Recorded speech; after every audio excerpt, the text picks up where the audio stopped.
देखिए बहुत सारे लोगों का सपना होता है कि वो टीचर बनेंगे, लेकिन कोई प्रॉपर गाइडेंस नहीं होती ताकि इस तरीके से आप एक अच्छे और प्रोफेशनल और बहुत जल्दी टीचर बन सकते हैं। तो हमारी वीडियो के एंड तक बने रहिएगा, तो आपके हर डाउट को हम क्लियर कर देंगे। सबसे पहले आपको क्या करना पड़ेगा, understand the requirements in your country की बहुत सारी कंट्रीज होती है जिनके अंदर टीचर बनने के लिए उनको लाइसेंस या सर्टिफिकेशन एग्जाम देना पड़ता है, तब जाके वो प्रोफेशनल टीचर बन पाते हैं। तो हम इंडिया के अंदर रहते हैं, तो चलिए इंडिया के बारे में बात कर लेते हैं। सबसे पहले आप obtain the necessary education. Necessary education का मतलब होता है कि आपको सबसे पहले अपनी बेसिक एजुकेशन, जिसको सेकेंडरी एजुकेशन बोलते हैं, वो आपको अपनी कंप्लीट करनी पड़ेगी, जिसमें आपकी 10th और 12th आती है। उसके बाद आप अंडर ग्रेजुएट प्रोग्राम कर सकते हैं या फिर टीचर प्रिपरेशन प्रोग्राम होते हैं वो कर सकते हैं, जिसके अंदर आपका जेबीटी या फिर इंटीग्रेटेड कोर्सेज आते हैं, जिसमें आपकी ग्रेजुएशन प्लस बीएड होती है। इसमें आप 1 साल अपना बचा सकते हैं। जैसे कि अगर आप ग्रेजुएशन और बीएड अलग अलग करते हैं तो ग्रेजुएशन आपके 3 साल का कोर्स होता है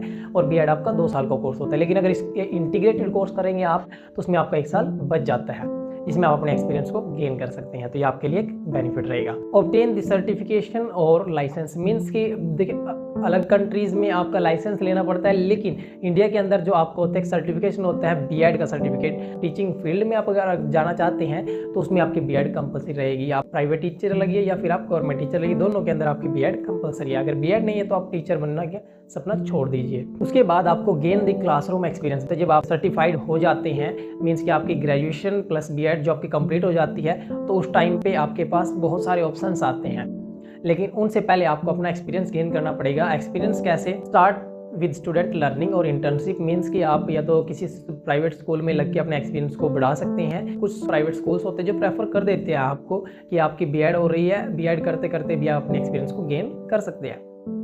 या फिर आप किसी इंस्टीट्यूट पे या सेंटर पे लग के वहाँ पे बच्चों को टीच करके अपने एक्सपीरियंस को बिल्ड कर सकते हैं। या फिर आपकी जो मेंटरशिप होती है विद मीन्स कि आप जो आपके एक्सपीरियंस टीचर हैं उनसे आप अपने मेंटरशिप लेकर अपने आप को बिल्ड कर सकते हैं, अपने जो एक्सपीरियंस होता है उस लेवल को आप ग्रो कर सकते हैं। फिर आपकी आती है डेवलप प्रोफेशनल स्किल्स। आपकी जो कम्युनिकेशन स्किल होती है कि आप बच्चों से इंटरेक्ट करने का या फिर टीचर से इंटरेक्ट करने का या फिर इंटरव्यू को क्रैक करने के लिए जो आपकी कम्युनिकेशन होती है वो आपको बिल्डअप करनी पड़ेगी। फिर आपका क्लासरूम मैनेजमेंट होता है कि आपने टीचिंग के लिए अप्लाई तो कर दिया, लेकिन वहाँ पर आपकी जो क्लासरूम होती है उनको आप कैसे मैनेज करोगे, या आप बीएड के अंदर भी सीखोगे, लेकिन उसके साथ साथ आप जब प्रैक्टिकल एक्सपीरियंस गेन करोगे तो आपके लिए बहुत ज़्यादा बेनिफिशियल रहेगा। Technology integration. टेक्नोलॉजी इंटीग्रेशन का मतलब क्या होता है? देखिए अब आपकी जो पहले एजुकेशन थी, जो आपकी टीचिंग थी, उसमें आप मीन्स की थ्योरेटिकल बच्चों को पढ़ाते थे, लेकिन आज के टाइम में एआई के आने के बाद जो टेक्नोलॉजी होगी वो बहुत ज़्यादा बिल्डअप होगी, जिसमें आपके smart classrooms, smart boards, LED computers,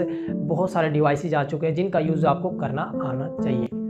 continue professional development का एडवांस टीचिंग मेथड्स होते हैं वो कैसे सीखोगे आप, जो आपके सिलेबस में ग्रो अप होता रहता है, हर साल आपका सिलेबस बढ़ता रहता है, वो आप कैसे बिल्डअप करोगे? तो उसके लिए आप अपनी मास्टर डिग्रीज को परस्यू करके मीन्स की मास्टर डिग्री करते रहिए, उससे आप अपने टीचिंग मेथड को भी इम्प्रूव कर सकते हैं और अपनी नॉलेज को भी एक्सपेंड कर सकते हैं। Build professionalism. अब आपने एजुकेशन भी कंप्लीट कर लिया, सर्टिफाइड भी हो चुके हैं, आपने अपने एक्सपीरियंस को भी गेन कर लिया और आपने अपनी जो स्किल थी उनको भी बिल्डअप कर लिया, लेकिन उसके साथ साथ जब कहीं पे आप अप्लाई करने के लिए जाते हो तो उसमें आपका जो चाहिएगा, सबसे पहले आपका एक पोर्टफोलियो होना चाहिए, जिसमें आपके अपने लेसन प्लान्स, आपके स्टूडेंट का फीडबैक एंड आपकी अचीवमेंट सारी की सारी मेंशन होनी चाहिए। उसके बाद आपका लर्न एथिकल स्टैंडर्ड्स मीन्स कि आप फेयरनेस और रिस्पेक्ट मीन्स कि जब भी आप बात कर रहे हो आपकी साफ और स्पष्ट बात होनी चाहिए। दूसरी, आप रिस्पेक्ट दे के बात कीजिए, क्योंकि ये तो आपका एक दुनिया का रूल भी है कि you give a respect then you take a respect. Means कि आप जब किसी दूसरे को रिस्पेक्ट दोगे तभी आपको रिस्पेक्ट मिलेगी। तो ये वहाँ पे आपको हर जगह पे अप्लाई करना पड़ेगा। उसमें आपके टीचर्स हो, आपके एम्प्लॉयज़ हो, आपके डी ग्रुप के एम्प्लॉयज़ हो, आपके स्टूडेंट्स हो, जो बच्चों के पेरेंट्स आते हो, हर एक के साथ आपका एक तो स्पष्ट